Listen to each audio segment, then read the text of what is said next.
Oke, selamat datang teman-teman. Hari ini kita bakal ngebongkar sebuah tulisan yang jujur aja lumayan nyelekit.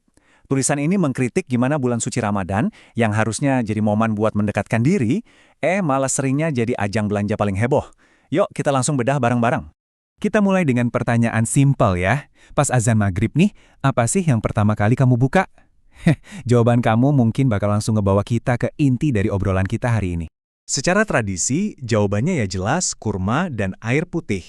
Tapi, kata penulis teks yang lagi kita bahas ini, buat banyak orang zaman sekarang, yang dibuka duluan malah aplikasi warna orange. Nah, ini dia paradoksnya. Pergeseran dari ritual ibadah ke ritual digital. Yap, kita masuk ke apa yang disebut penulisnya sebagai paradoks belanja Ramadan. Sebuah bulan yang esensinya adalah menahan diri, kok malah berubah wujud jadi festival belanja tahunan terbesar. Aneh kan? Coba kita mundur sedikit ke akarnya.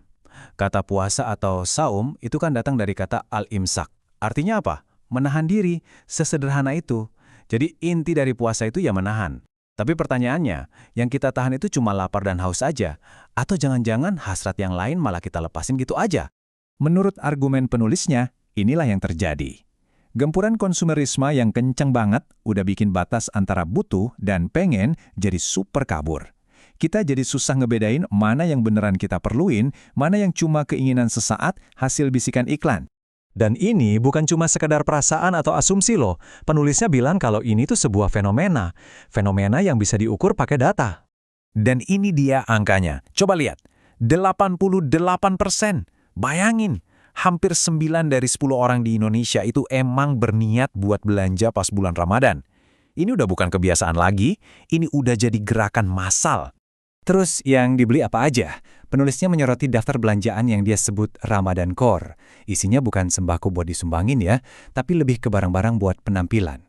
Baju baru, gadget baru, pernak-pernik rumah yang estetik, skincare bahkan, mukena atau baju koko desainer. Fokusnya jadi ke citra.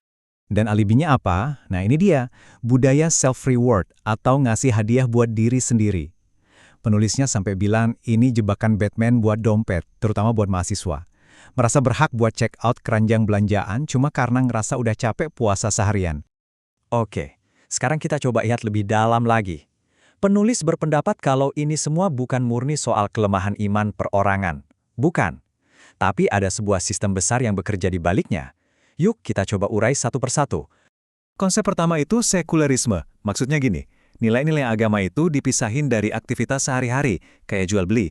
Jadi, urusan ibadah ya di atas sajadah aja. Pas sudah masuk pasar atau buka aplikasi belanja, logika yang dipakai ya logika untung rugi. Yang kedua, komodifikasi.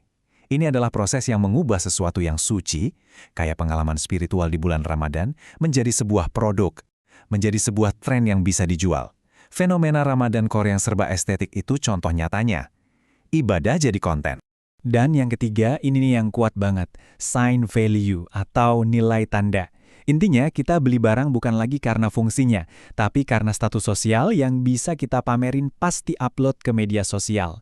Beli mukena mahal bukan supaya sholat lebih khusyuk, tapi biar status sosial kita terverifikasi di dunia maya. Setelah ngejelasin masalahnya sampai ke akar-akarnya, penulisnya nggak berhenti di situ. Dia juga nawarin solusi. Dan menurut dia, solusinya bukan sekedar berhenti belanja, tapi butuh perubahan sistem dan cara pandang yang total. Nah, tabel ini nunjukin perbedaannya secara gamblang. Coba lihat, di filosofi kapitalis, bahagia itu ya dapat materi. Fokusnya ke keinginan yang nggak ada habisnya. Sementara di filosofi Islam, bahagia itu dapat ridhonya Tuhan. Fokusnya ke pemenuhan kebutuhan dasar dan ngendaliin hasrat. Ini dua cara pandang yang beda 180 derajat.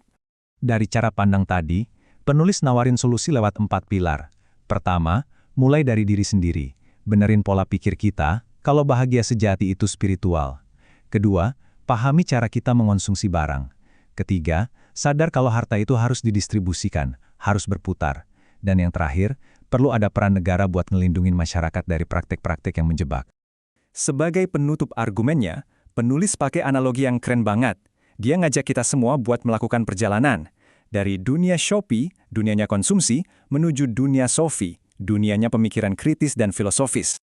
Dunia Shopee itu menciptakan eksistensi kita berdasarkan apa yang kita beli.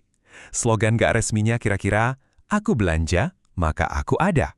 Identitas kita seolah-olah ditentukan sama isi keranjang belanjaan kita. Nah, penulisnya kemudian nawarin slogan tandingan yang mencerminkan ideologinya. Aku hamba, maka aku berpikir. Ini adalah ajakan untuk bergeser dari identitas sebagai konsumen menjadi identitas sebagai hamba Tuhan yang menggunakan akalnya untuk berpikir. Dan kita sampai di pertanyaan terakhir dari penulisnya. Pertanyaan yang ditujukan langsung buat kita renungkan. Nanti, pas kita mau klik tombol bayar, coba deh kita tanya ke diri sendiri, apakah ini perintah iman atau cuma bisikan duniawi yang terbungkus rapi dalam paket dari kurir? Oke, sebagai penutup, penting banget untuk dicatat ya kalau seluruh argumen dan perspektif yang kita bahas kali ini murni didasarkan pada sebuah tulisan karya Daeng Thales dari Gema Pembebasan. Terima kasih banyak udah menyimak.